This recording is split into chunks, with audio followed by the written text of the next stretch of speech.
Do you even know what's real? Is Poppy our true friend, or is she pure evil?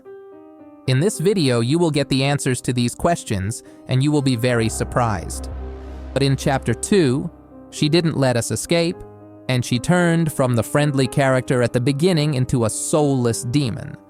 However, in Chapter 3, she appeared again as our friend. At the end of Chapter 2, we thought she was someone who betrayed us, but in Chapter 3, everything changed. Poppy is initially introduced as an innocent character who wants to help us. In the 3rd chapter, she says she will help us defeat the prototype. However, interestingly, in the 3rd chapter, Poppy confesses that the person who trapped her in the glass case is actually the prototype, and she reveals the reason for the hour of joy. Initially appearing to be able to help us, Poppy becomes our friend by revealing the dark past of the factory and helping us defeat this evil entity. So, can we really be sure that Poppy is on our side? In the 1st chapter, Poppy is introduced as the first doll to talk back to children. Later on, we see that Poppy was trapped in a gas-filled case, and of course we rescue her. In Chapter 2, she expresses gratitude for being saved. This is why we need to carefully watch to understand what Poppy is really thinking and whose side she is on. Oh, sorry. I didn't mean to scare you. I was just trying to get the power back on. Here. Poppy speaks with a very happy and carefree tone, but after learning that we defeated Mommy, there is a change in her voice, and she doesn't allow us to leave. Did you kill her? Good. I'll board the train. We need to leave. This happens because Poppy realizes that we can save the toys during playtime, so her mindset changes. Throughout the 3rd chapter, we are faced with a serious and ambitious Poppy who will stop at nothing to defeat the prototype. However, there is a contradiction in her words. At the beginning of the 2nd chapter, Poppy makes a plan with us to escape the factory. But in the 3rd chapter, she clearly states that this is not the right option. You try to escape? He'll kill you before you ever reach that front door. He's the reason I was trapped in that god-awful case for so long. You have no idea of the things he's done. Let me help you kill him. Let me help you save everyone. We've all seen you, how capable you are. You killed Huggy. You killed Mommy. You freed me. You are perfect for this. So, why was there a sudden change in plans? This could have happened after we killed Mommy Longlegs. This was our 2nd enemy that we defeated on our own, and it was also the first time we saw the prototype collecting limbs to build himself up. At this point, the prototype's attention could have shifted even more towards us, and he might have placed more security measures around the factory so it wouldn't be safe to just walk out. It could also mean that Poppy changed her story, convincing us to stay so that we could defeat the prototype.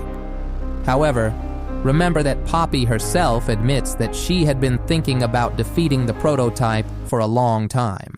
Do you know how long I've been stuck in that case?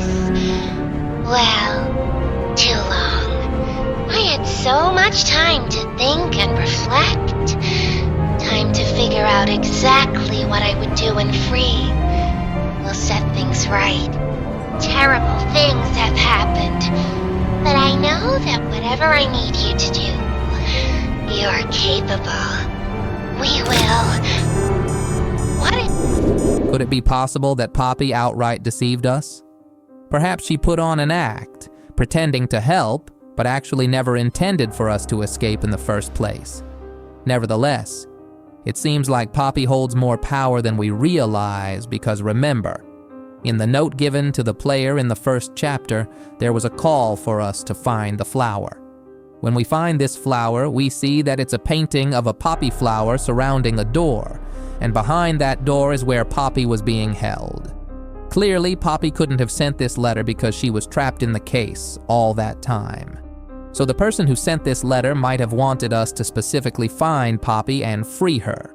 Doesn't this make you wonder how they knew we were still alive even after the hour of joy, and how they knew to send a letter to us specifically? But let's save this theory for another video. So why did Poppy want to be found? Perhaps they did this because they knew that she was a key point with a plan to defeat the prototype from the very beginning. When Poppy's attitude changes in the second chapter, her sinister tone almost sounds like she's speaking down to us. Poppy appears to be quite dominant for a toy that is only 2 feet tall. But what's important here is her establishing control. We can only do what she wants us to do. Notice how Poppy doesn't seem to care about our safety or why we returned to the factory in the first place. This might be a bit of a stretch, but even some of the toys seem to recognize Poppy's power. For example, Kissy immediately backs down after pouncing on us because Poppy says so. Dog Day refers to us as Poppy's angel, implying that we are working with her and under her command. Poppy is depicted as some sort of god, similar to how Catnap views the prototype. Obviously, the toys aren't building shrines for Poppy or praying to her in hopes of saving themselves, but it's conceivable that Poppy might have some sort of reputation throughout the factory. She seems to be accustomed to being an authority figure. But does this mean Poppy is actually evil?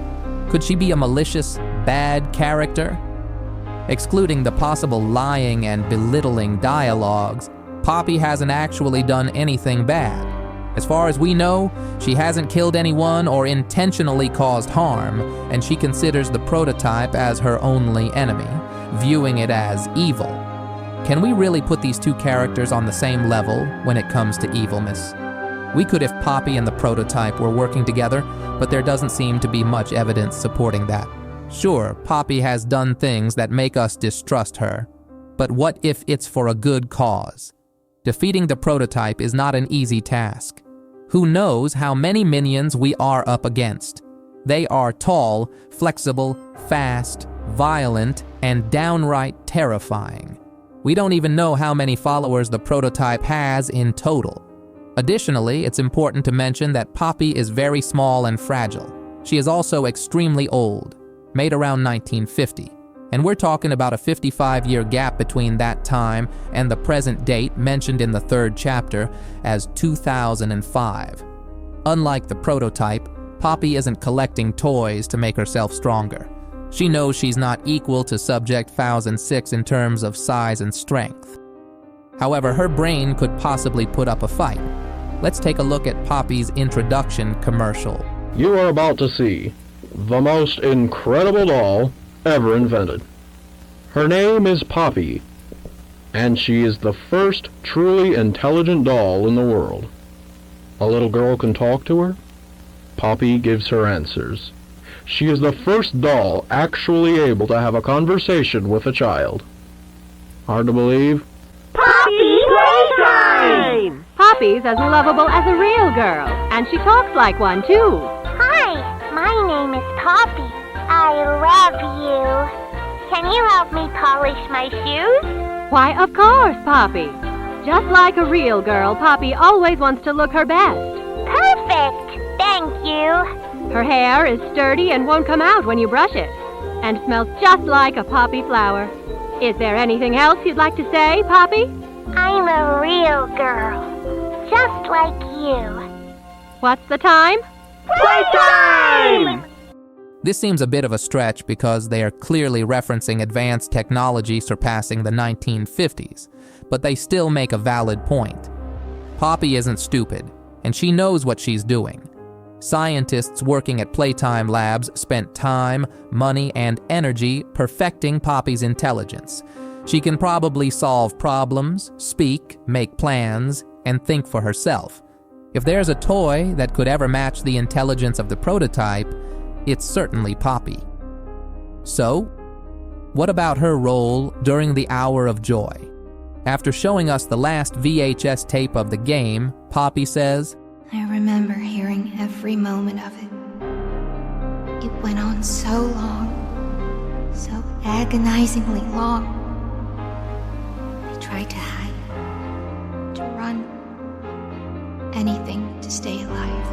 I remember their cries, What's going on? Why is this happening?